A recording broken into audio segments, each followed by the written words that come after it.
Mi nombre es Sergio Albino, argentino y poeta. He vivido y sobrevivido aquí desde que tengo memoria.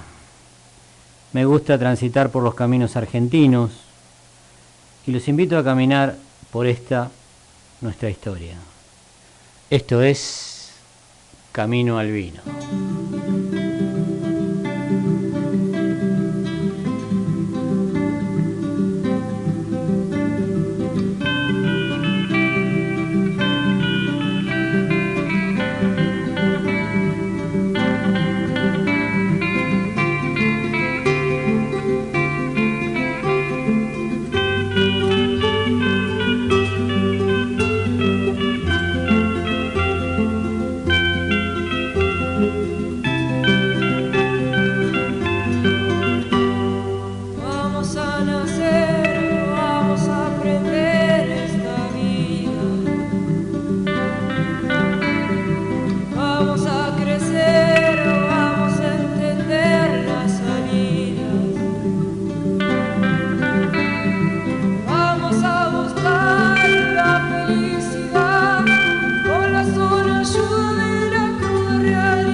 Camino al Vino, capítulo 18.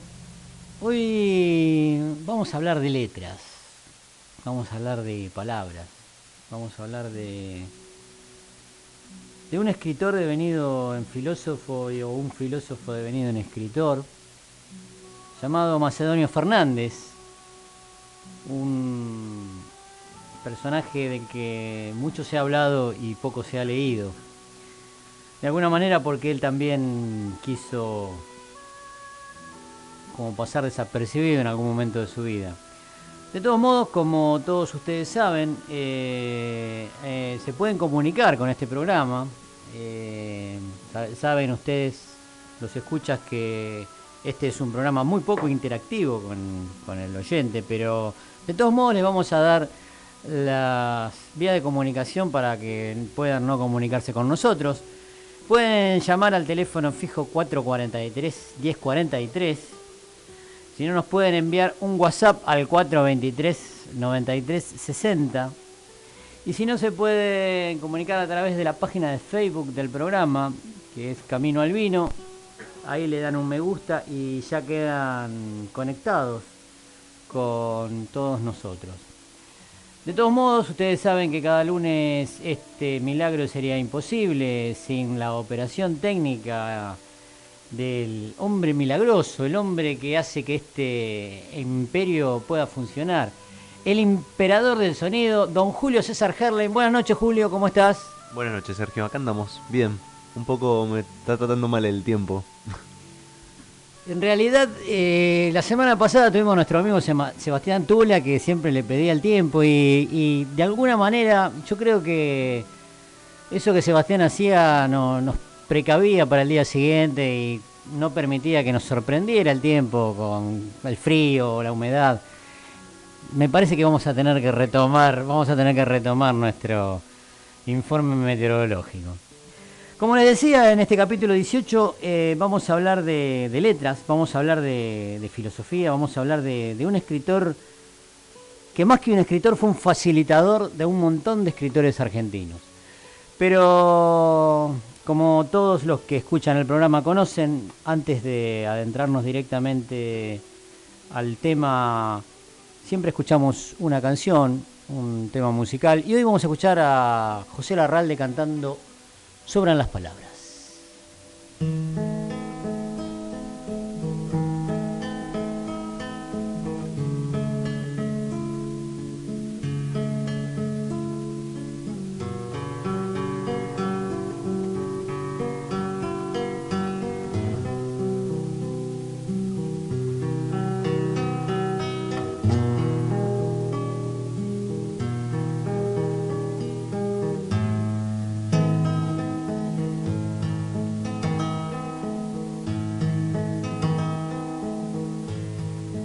Aprendí a buscarte nada más, sin saber que estaba tan adentro mío y más allá de todo y de nada. Aprendí a llorarte sin saber que en cada mañana bajabas el sol para traer luces de esperanza. Qué extraño fue todo, ya lo ves, la vida que pasa, y en la más austera desnudez sobran las palabras, sobran las palabras.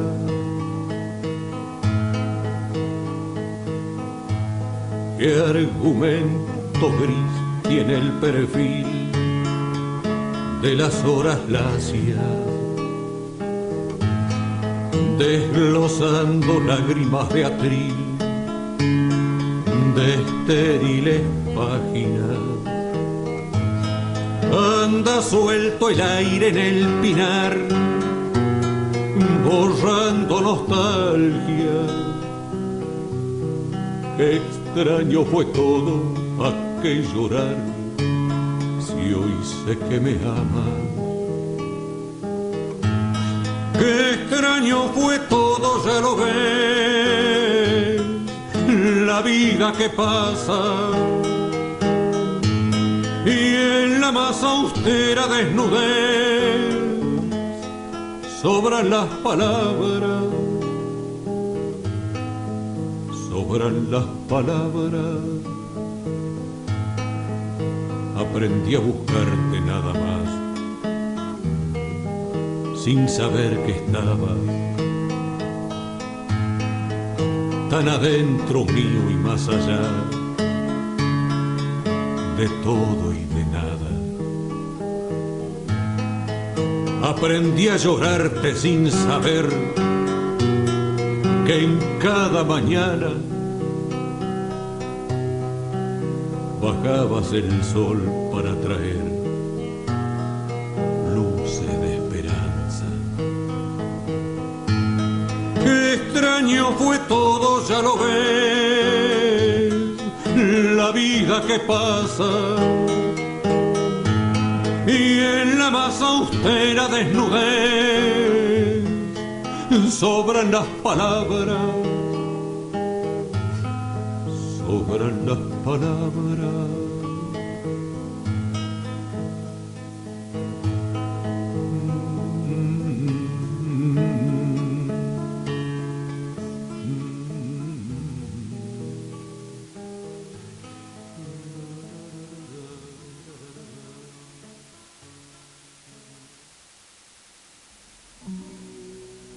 Macedonio Fernández es un mito, es un escritor, es un metafísico, pero fundamentalmente es un mito. No ganó premios, no fue un éxito de libros, pero todos los que lo conocieron expresaron que era el mejor, incluido Jorge Luis Borges, hijo de su amigo de juventud Jorge Guillermo Borges. El nacer es un chasco. Llegamos y ya hay otros, en cantidad tan inmensa que es estrictamente menos ser uno de ellos que no ser. El universo, realidad y yo nacimos el 1 de junio de 1874. Y es sencillo añadir que ambos nacimientos ocurrieron cerca de aquí y en una ciudad de Buenos Aires. Hay un mundo para todo nacer, y el no nacer no tiene nada de personal, es meramente no haber mundo.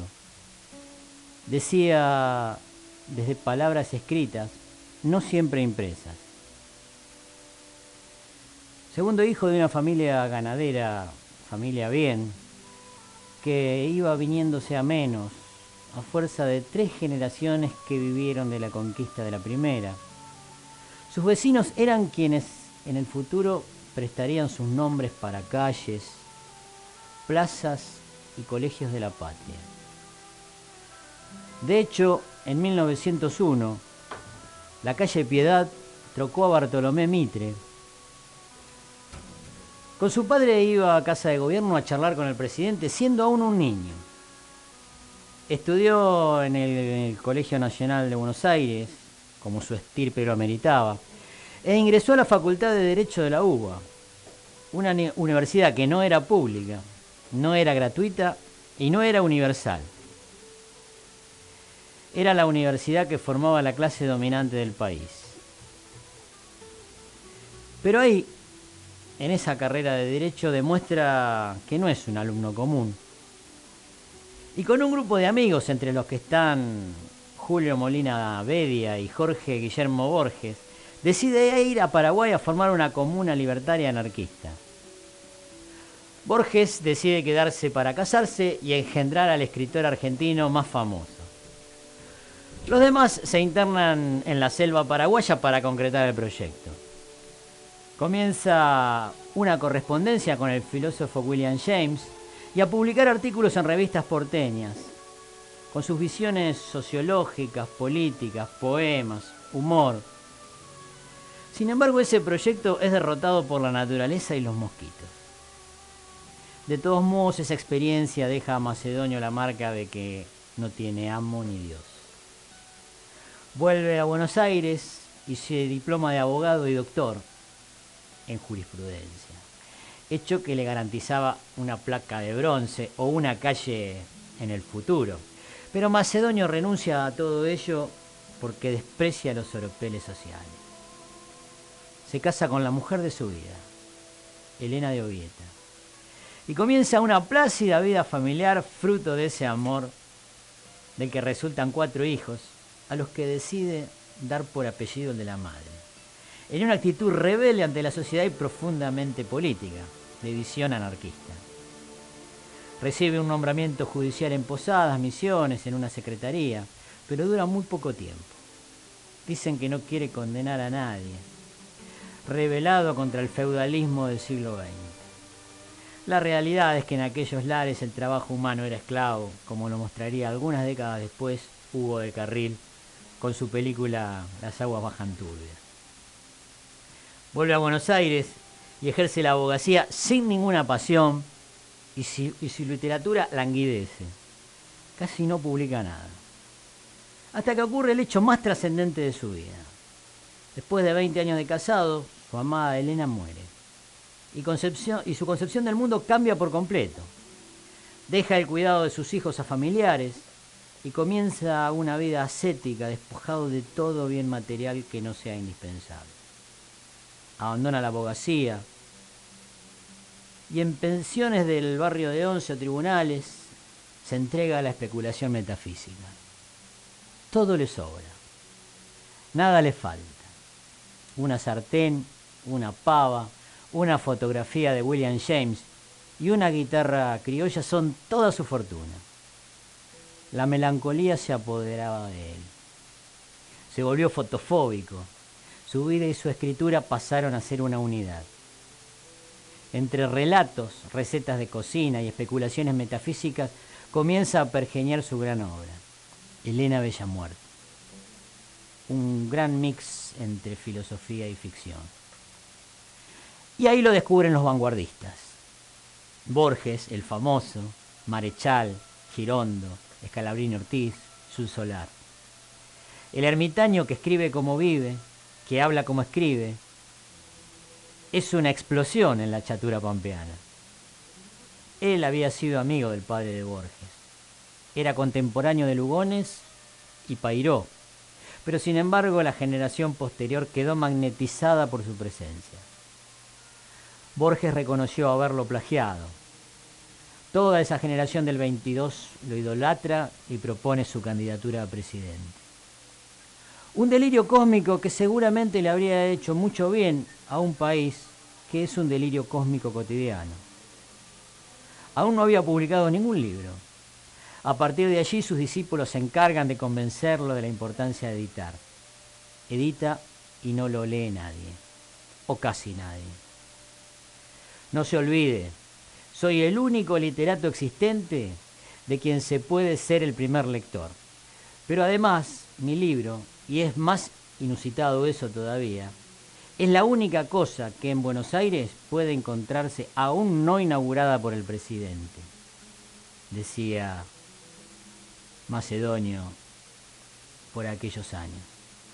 Confiaba en la humanidad y creía que todos eran tan inteligentes como él. Suponía que nadie puede equivocarse. Consideraba que el electorado no podía equivocarse, que siempre votaba al mejor, y por eso siempre fue partidario de todos los presidentes electos. El gaucho es un entretenimiento de los caballos. Aquellos sí que eran unas elecciones bravas. Todos los habitantes de Valvanera hemos muerto en aquellos comicios. Esta era la filosofía de Macedonio. Vivió para pensar. Escribirle era fácil, pero sabía que pensar era lo único que nos acerca a lo eterno. Deja sus últimos años para desarrollar la novela de la Eterna, un homenaje a su amada, hasta morir de muerte natural, viviendo su muerte. Murió como había vivido, entendiendo la naturaleza. Este es un breve raconto de lo que fue la vida de Macedonio Fernández, un escritor que no quería publicar. Y para amenizar el día de hoy, invité a un gran amigo de años, de décadas, escritor, él, editor, él. Entonces, como todos conocen mi absoluta incoherencia, un día que yo hablo de alguien que no quiere editar, invito a un editor. Así que buenas noches, Cristian Trubé, ¿cómo estás? Buenas noches, Sergio, ¿cómo andás? Bienvenido a Camino al Vino. Al pan pan. Al pan pan y al vino vino el camino. Te quise invitar, Cristian, porque bueno, hace muchos años que nos conocemos, hemos tenido delirios metafísicos bastante interesantes. Amigos en común. Amigos en común, más delirantes quizá que Macedonio, cosa que no es nada fácil. Tenemos nuestro Fernández nosotros también. Exacto, exacto. Pero me interesó charlar con vos porque vos tenés una editorial a la cual le pusiste un nombre especial de alguien que rescató la escritura de otro grandísimo escritor que no quería editar. Exactamente. ¿Te puedo agregar algo de Macedonio? Con todo gusto. También hay una anécdota muy linda que cuando él se candidateó a presidente, que dice que primero hizo la siguiente cuenta. Dice que él tenía como 5 amigos que habían querido poner una cigarrería, sí, y nunca lo habían logrado. Y se dio cuenta que había 3 candidatos a presidente. sí. Dice, yo quiero poner una cigarrería. Dice, pero si 5 amigos míos no pudieron, yo sería el 6º en intentarlo. Quizás tenga suerte, pero hubo 5 que no pudieron. Dice, sin embargo, hay 3 candidatos a presidente. Yo sería el 4º. O sea, tengo más posibilidades de ser presidente que de poner... Era una cuestión, era estadística pura. Estadística pura. Le dio y bueno, le faltó polarizar, yo creo. Sí, pero... sí. Pero es que yo creo que a este país hubiera hecho mucho bien. O sea, en la realidad es la que vivimos todos los días, que realmente un delirio no se hubiera venido bien, porque por lo menos no se hubiera gobernado alguien que nos entendía. Y después me recuerdo un poema de Macedonio. Sí, a ver. Se llama Amor se fue. Que Sí. es dedicado a Helena, su mujer, cuando muere, ¿no? Cuando lo deja a él, y eso es lo que significa tan terrible como que su locura ahí hace dispara, eclosión, sí. o se instala para siempre, digamos. Que dice, amor se fue. Mientras duró, Amor se fue es el título, ¿no? Sí. Dice, amor se fue. Mientras duró, de todo hizo placer. Cuando se fue, nada dejó que no doliera. Sí, es tremendo. Y Es una descripción. Una descripción tremenda porque aparte dice, mientras duró, de todo hizo placer.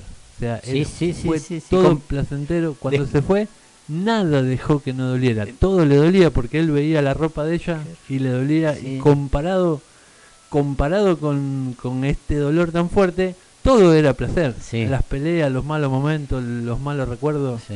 eran placenteros al lado de la ausencia esa. Lo que pasa es que Macedonio tiene la capacidad de decir, de describir el universo con 3 o 4 palabras.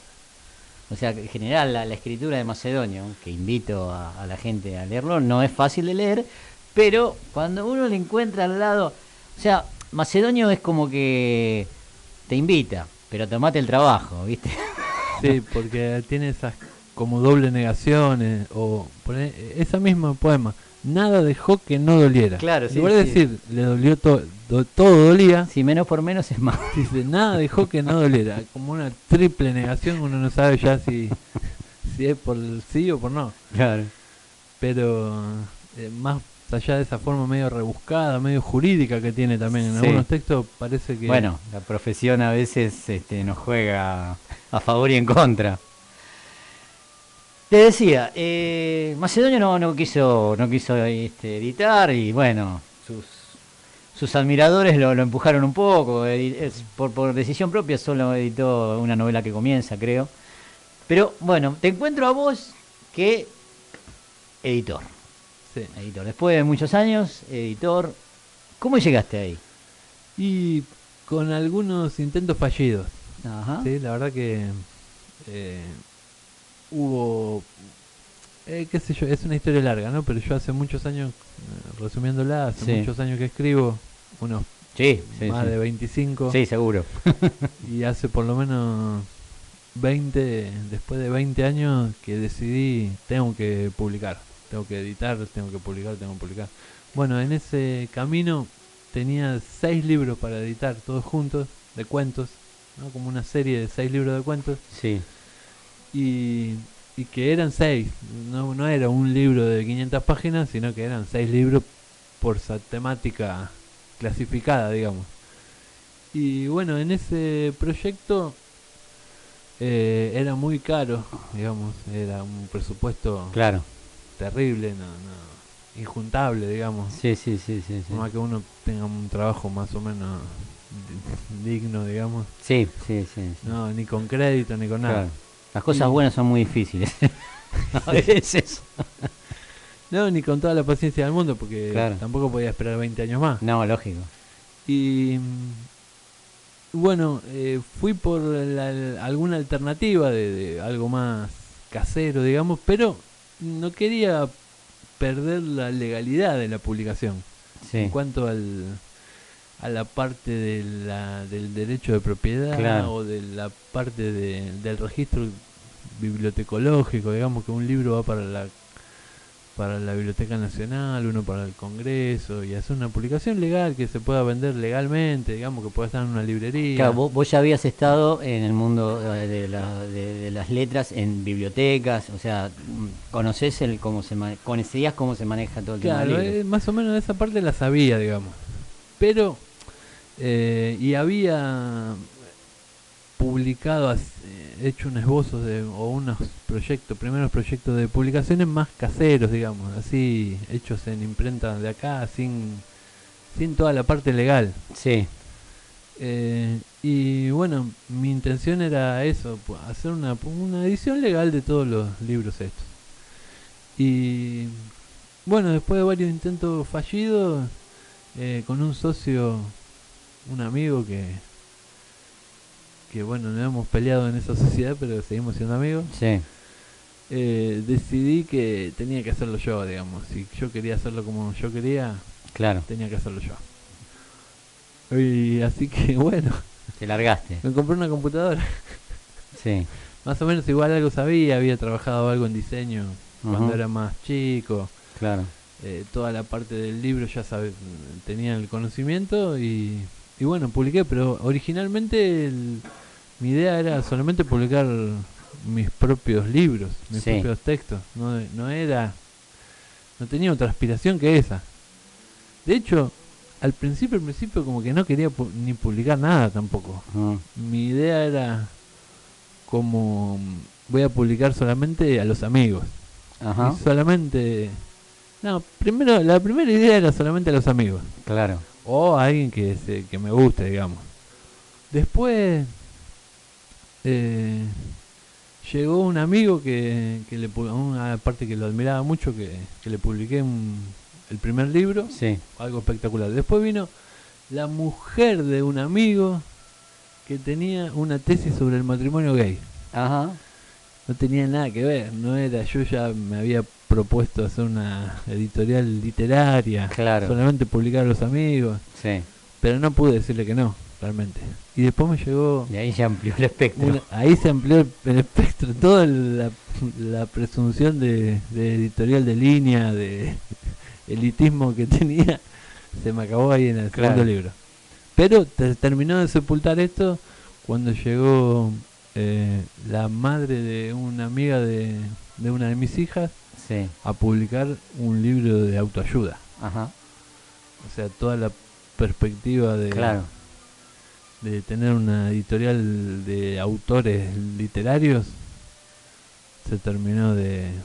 Pero bueno, es un medio de comunicación de alguna manera. No, sí, aparte... Después la gente decide.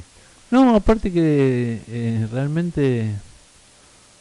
Sí, todo ese elitismo es prejuicio. Claro. Es puro prejuicio. Sin duda. Sí, sí, sí. De hecho, yo descubrí que los más leídos, Sí, este libro del que te hablé fue Sí. el más leído. sin duda. Sí, sí, sí. Pero...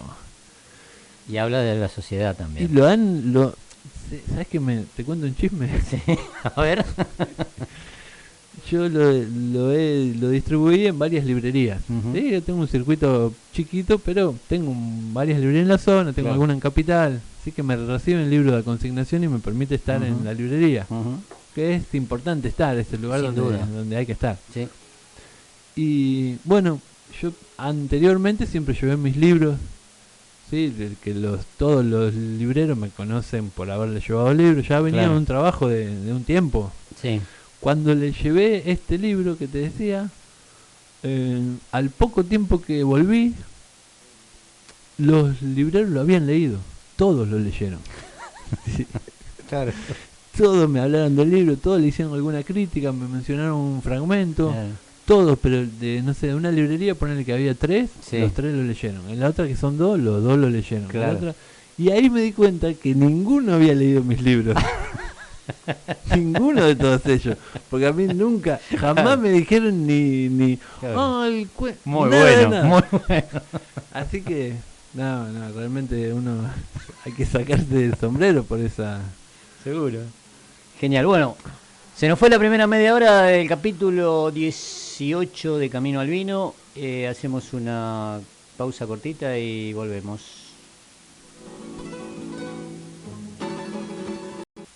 Los mitos, a veces, se valen de la ciencia.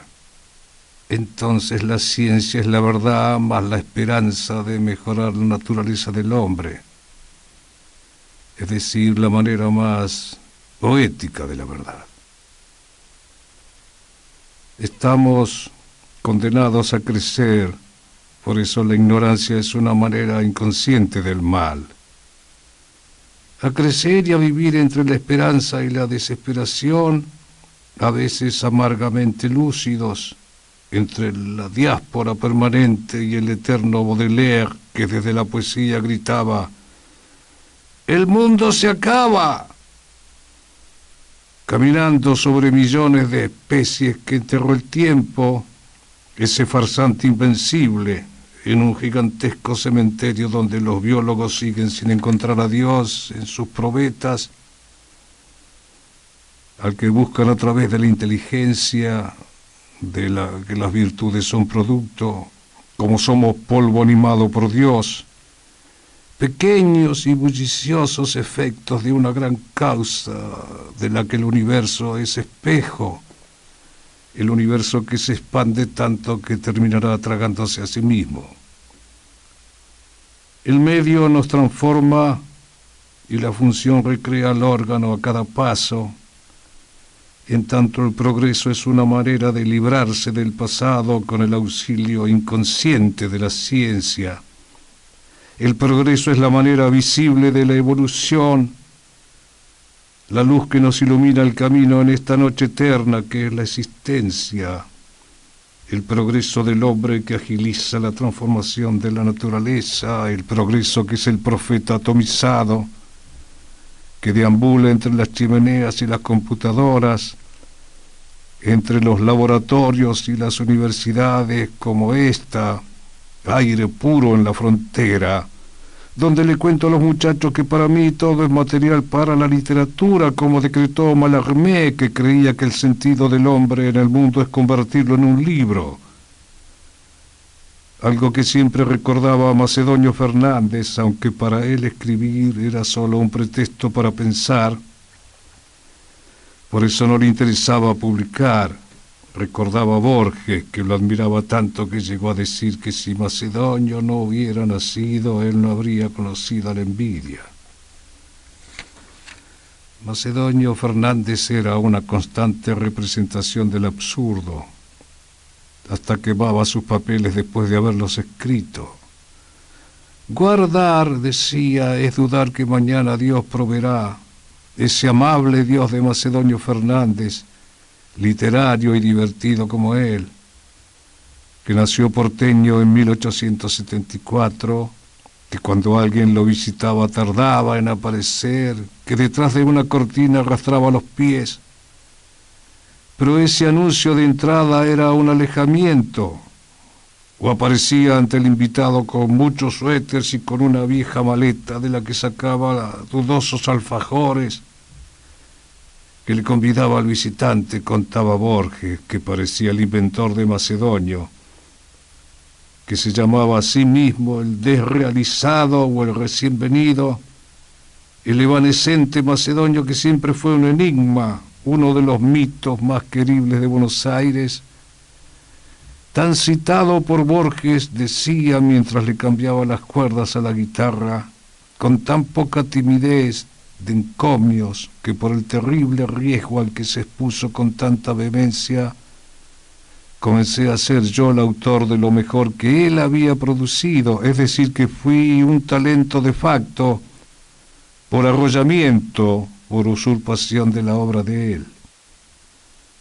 Macedonio Fernández fue poco leído, lo que no le importaba nada, ese excéntrico, el que nunca le hizo falta una máscara social, que parecía desconocer las reglas, que era el puro desparpajo, el más inteligente desparpajo, una figura inquietante, alegremente inquietante, siempre a la deriva en el mar de la existencia, ansioso por encontrar a la crisis de la existencia, permanente habitante de pensiones lamentables que anunciaba su candidatura a presidente del país en papelitos que dejaba en los cafés, que transformaba en templos del pensamiento.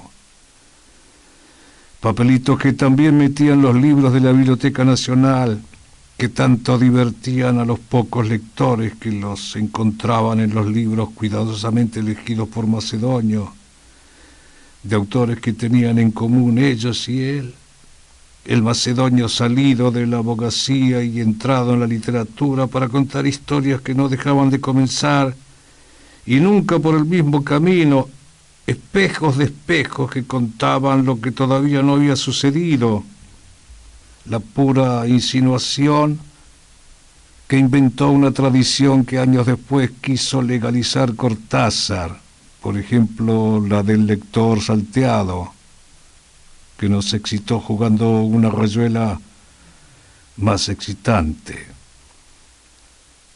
En Macedonio todo es continuidad, y todo cambia para seguir siendo lo mismo. Un movimiento interesante, singular, donde no hay llegada, solo un lento venir viniendo, diría Macedonio. El inefable Macedonio que no quería arruinar un buen comienzo con una continuación casi siempre innecesaria. Yo, que soy verdadero, exijo lectores que sean crédulos, diría Macedonio, que no olvidaba regar a sus sueños y mimar a su esperanza, que habitaba por un rato habitaciones sin adornos, sin nada que llamara o acompañara, preguntándose qué haría la vida con él sin Elena Bellamuerte, a la que le escribió lo que los pocos que lo leímos nunca olvidamos. Amor se fue. Mientras duró, de todo hizo placer. Cuando se fue, nada quedó que no doliera. Y después de Elena, a ese macedonio le dolía hasta una mariposa que le volara cerca, hasta un papel que cayera al suelo, hasta una voz que lo nombraba, lo derrotaba, hasta el saber que tenía un nombre lo atemorizaba.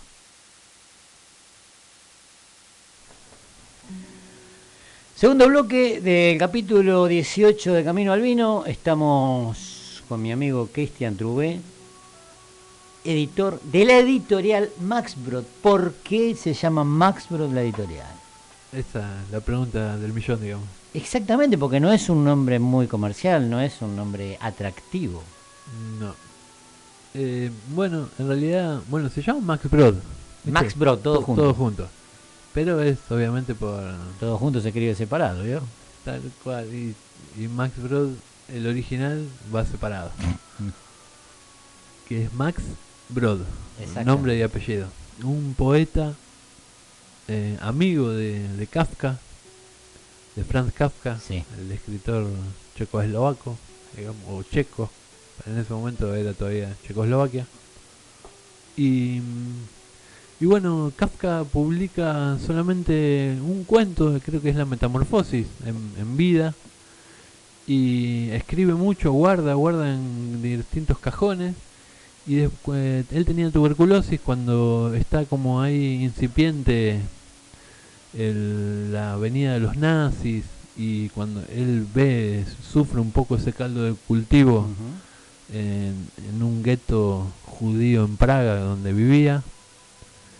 Y bueno, cuando ya está muy muy mal y está muy enfermo y se tiene que incluso irse buscando un hospital y muere un poco en ese trayecto, escapando un poco de la guerra que se venía, le hace prometer a su amigo y albacea, le hace prometer que iba a quemar todos los textos que tenía ahí tirados en un cajón.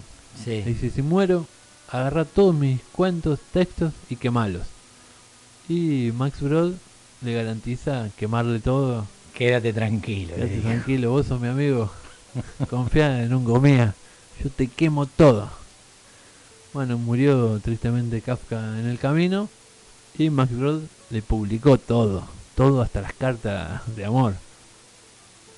Lo cual es como una historia paradójica, porque por un lado lo traicionó la voluntad del escritor y del amigo, pero lo consagró. A lo mejor no podía traicionar a la humanidad. Bueno, claro, qué buena disyuntiva que se encuentra ahí. Traicionar al amigo, al ego del amigo, o traicionar Sí, a la a especie. la literatura o a la historia de la literatura y quemar justamente la obra de Kafka. Bueno, en esa disyuntiva lo decide traicionar, pero después de muerto. Sí. Bueno, una traición después de muerto, y la verdad que, o por lo menos no cumplir una promesa. No hablemos de traición, ¿no? Pero no cumplir una promesa después de muerto. Y Lo que pasa es que a veces el hecho estético es muy difícil de mensurar desde uno. El hecho estético que puede producir uno no le puede dar a lo mejor la cabal valía que tiene. Y desde afuera uno a veces puede ver otra cosa. Y bueno, en esa disyuntiva habrá estado y se habrá mordido para sí o para no, y sin duda. O sea que el nombre de la editorial nace casi desde un hecho paradójico. sí, porque bueno, como era mi editorial originalmente para publicar solamente 1000 libros. Claro, no tenía ninguna perspectiva comercial. Claro, se le podría haber puesto Montoto, Claro. ¿viste? Editorial Montoto. Pero hubiera tenido más. Editorial Montoto tiene un. Tiene una forma, se acuerda cualquiera, Claro. pegadizo. Sí. Montoto. ¿Quién te lo publicó? Montoto. tenía su onda. Hay un poeta español aparte que se llama Montoto, Sí. ¿no? Tenía su onda perfecta, pero después dije, sí, solamente para mí son estos Claro. libros, digamos. Así que Me voy a dar el hice gusto. todos los gustos, me saqué todos los gustos. Mi escritor predilecto es Kafka. Por tanto, Max Brod para mí es mi ídolo, porque Claro, gracias sí. a él existe Kafka, digamos. Claro. Después, en las tapas de los libros usé dibujos de Archimboldo, un Sí. pintor de...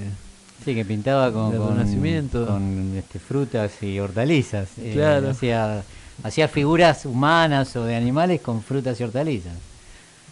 Y bueno, encontré 6 retratos de él y los modifiqué un poco y elegí mi pintor favorito, mi escritor favorito para el nombre de la editorial.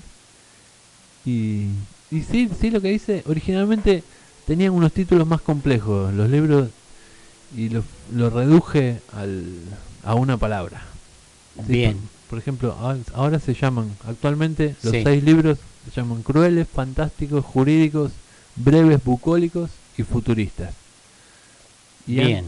antes, originalmente, A ver. se llamaron Cuentos crueles, prejuiciosos y de enfermedades, el primero. El segundo, Cuentos fantásticos, policiales y acertijos. El tercero, Cuentos jurídicos, psicoanalíticos y delirantes. El cuarto, Cuentos breves, bucólicos, no sé qué, de química.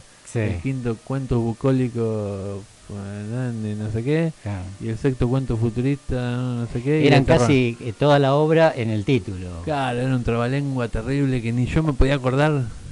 En algún momento me confundía los nombres. Claro. Me lo tenía que estudiar más o menos de memoria para... Sí. Y yo decía, si yo no me puedo acordar... Claro. Que No, aparte en realidad tuve como yo publiqué los 2 primeros en una versión un poco más más rápida de salida, en una versión de prueba, digamos. Ajá.